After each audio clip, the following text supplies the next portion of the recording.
Hi guys, Barbara Jennings here, and today I've got a special guest, Andy from Inspection Pro. Hello. And he is going to share with us today a little bit about the insights of a home inspection. You know, there's a difference between a home warranty and a home inspection.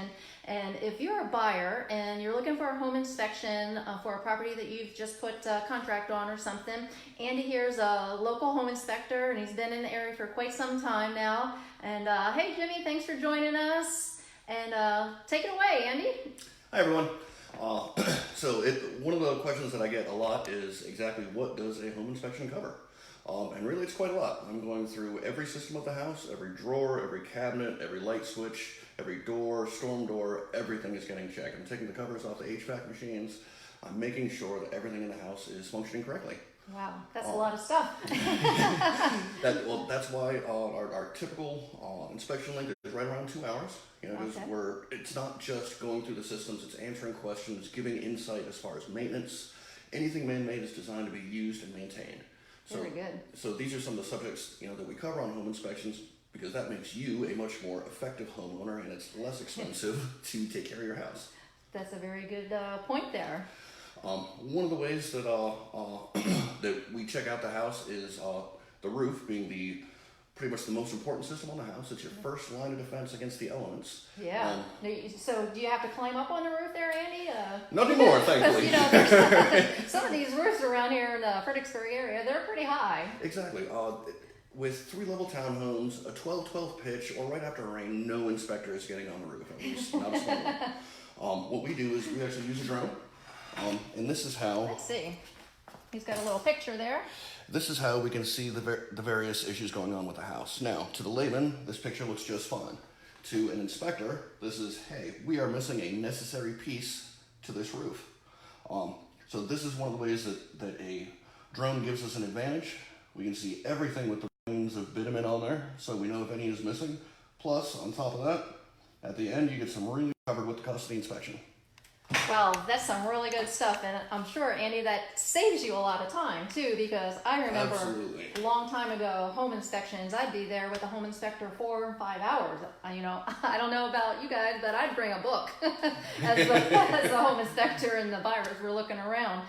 So besides the roof with the drone and checking out the windows and plugs, what else does a home inspector do? Me personally, I test the temperature coming out of the vents to make sure it's, you know, providing good enough temperature so that the system is not staying on all day, every day, which that hits you in the wallet. Right down to giving you tips as far as running ceiling fans so that you feel a little bit cooler. These things only consume about 150 watts. Wow. And you can keep your HVAC a little bit higher, and this consumes 10,000 watts. So we can run a lot of ceiling fans for the same amount of energy as running the climate control. Very good. We're checking the interior of the heat pumps and furnaces to make sure that there's no cracked heat exchangers or coils, making sure the condensation lines are draining correctly. We're checking all the windows for broken seals, broken panes, damaged weather stripping. That's pretty common, isn't it? A lot, you know, especially with some older homes, you find it looks like the windows are foggy, and really what's going on is... Well, okay, so we call this a broken seal. There is a seal in between the 2 panes of glass, inner and outer, and inside of there is an argon insulating gas. Now, it is a common misconception that you are losing a lot of money by having a broken seal. This is actually incorrect. To put it kind of in perspective, think about your finished wall. Inside of there, it is 4.5 inches thick, and we have fiberglass insulation, which I dare say is not see-through. Definitely not. And the way that it works is by creating billions of little air bubbles, because it's a lot easier to control the temperature that way. So if you think about now, in between the 2 panes of glass, it is 1/2 inch thick and it's clear. So the amount of insulating that it's actually doing is minimal. The advantage that newer vinyl windows have over the older wood windows is the weather stripping. Oh, okay. Windows fitting tighter.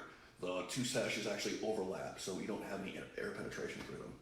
Well, that's a great tip there. So, gosh, you pretty much covered most of the house there. Andy, is there anything else that you see pretty common in your home inspection other than, you know, items up on the roof or maybe the refrigerator and the HVAC? You were saying that sometimes it needs some Freon or something.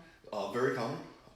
Really, I would probably be remiss in not mentioning that drainage is the most important equation on the house. This creates 80% of the issues that I see with homes. Goodness. What kind of drainage are you actually talking about? The roof, the gutters, and the downspouts working together to evacuate water away from the foundation. Wow. This cures so many problems. Okay. Keep those gutters clean. Gutter guards if you have trees nearby. Downspout extensions on your downspouts. Fantastic. Well, Andy has a wealth of knowledge and years of experience here in the Fredericksburg